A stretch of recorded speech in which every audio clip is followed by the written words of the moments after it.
കൃഷ്ണ ഗുരുവായൂരപ്പ ശരണം. പൊന്നുണ്ണിക്കണ്ണൻ്റെ ഉഷപൂജ അലങ്കാരം രാവിലെ 4 മണിയോടുകൂടി മലർനിവേദ്യം കഴിഞ്ഞ് ശ്രീകോവിലിൽ നട തുറന്നു.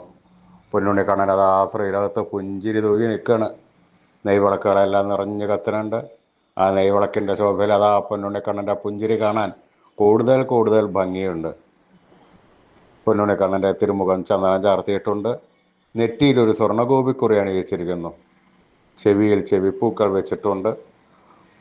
മാറത്ത് ഒരു സ്വർണ്ണത്തിലകവും ഒരു സ്വർണ്ണമാലയും ചാർത്തിയിരിക്കുന്നു. പൊന്നിൻ കിങ്ങിണി കെട്ടി പട്ടുകോണകം കൊടുത്ത് ഒരു പീതാംബരപ്പട്ട് ഞൊറിഞ്ഞുകൊടുത്തിട്ടുണ്ട്.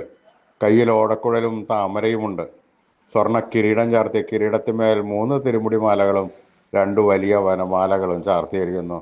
അങ്ങനെ പുഞ്ചിരി തൂകി നിൽക്കുന്ന ഈ സുന്ദര രൂപമാണ് നട തുറന്ന സമയത്ത് ഭക്തന്മാരെല്ലാവരും കാണുന്നത്. ഈ രൂപം കണ്ടതോടുകൂടി ഭക്തന്മാർക്കെല്ലാവരും ആനന്ദത്തിലാറാടി നാരായണനാമ മന്ത്രവും ചൊല്ലി അതാ കണ്ണൻ്റെ അടുത്തേക്ക് ഓടി ഓടി ഓടി പോണു. ആ സോപാനപ്പടിയിൽ നിന്ന് കണ്ണനെ കൺകുളിർക്കെ കണ്ട് ആ കണ്ണൻ്റെ ദിവ്യരൂപം മനസ്സിലേക്ക് ആവാഹിച്ച് ആ കണ്ണൻ്റെ തൃപ്പാദത്തിൽ വീണ് നമസ്കരിക്കണോ, പ്രാർത്ഥിക്കണോ. കണ്ണൻ അവരെ എല്ലാവരെയും അനുഗ്രഹിക്കണോ. ആ സുന്ദര രൂപം പുഞ്ചിരി തൂകി നിൽക്കുന്ന ആ സച്ചിദാനന്ദക്കട്ടയെ നമുക്കും നമ്മുടെ മനസ്സിലേക്കൊന്ന് ആവാഹിച്ചാലോ. എല്ലാവരും കണ്ണനെ വിചാരിച്ചോളൂ. പൊന്നിൻ കിങ്ങിണി കെട്ടി പട്ടുകോണകമെടുത്ത് പീതാംബരപ്പട്ട് ഞൊറിഞ്ഞെടുത്ത് കയ്യിൽ ഓടക്കുഴലും താമരയുമായി സർവാഭരണ വിഭൂഷിതനായി നിൽക്കുന്ന ആ പുഞ്ചിരി തൂകി നിൽക്കുന്ന കണ്ണനെ എല്ലാവരും മനസ്സിൽ വിചാരിക്കുക.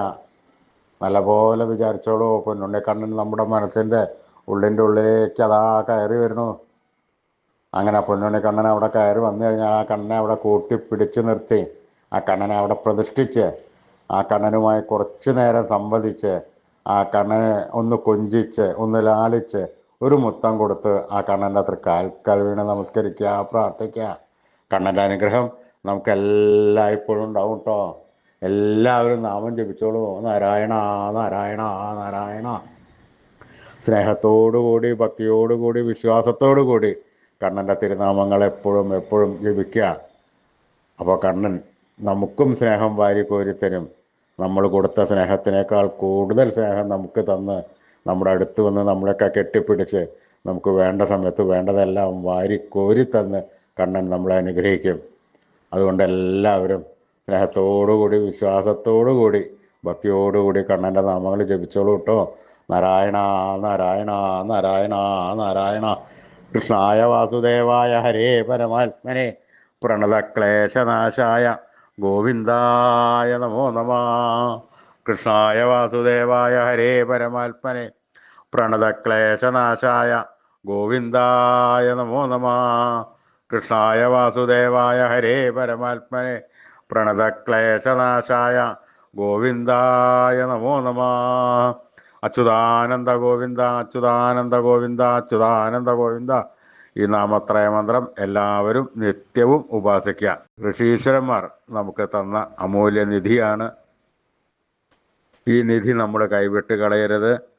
ഈ നാമത്രയ മന്ത്രം ജപിച്ചു കഴിഞ്ഞാൽ നമുക്ക് ആയുരാരോഗ്യ സൗഖ്യം, സർവ്വസമ്പൽ സമൃദ്ധി, സർവ്വ ഐശ്വര്യം, സന്തതി പരമ്പരകൾക്കെല്ലാം ശ്രേയസ് ഉണ്ടാവുന്നതാണ്. ഈ കലികാലത്ത് ജപിക്കുവാൻ പറ്റിയ ഉത്തമ മന്ത്രം കൂടിയാണ് ഇത്.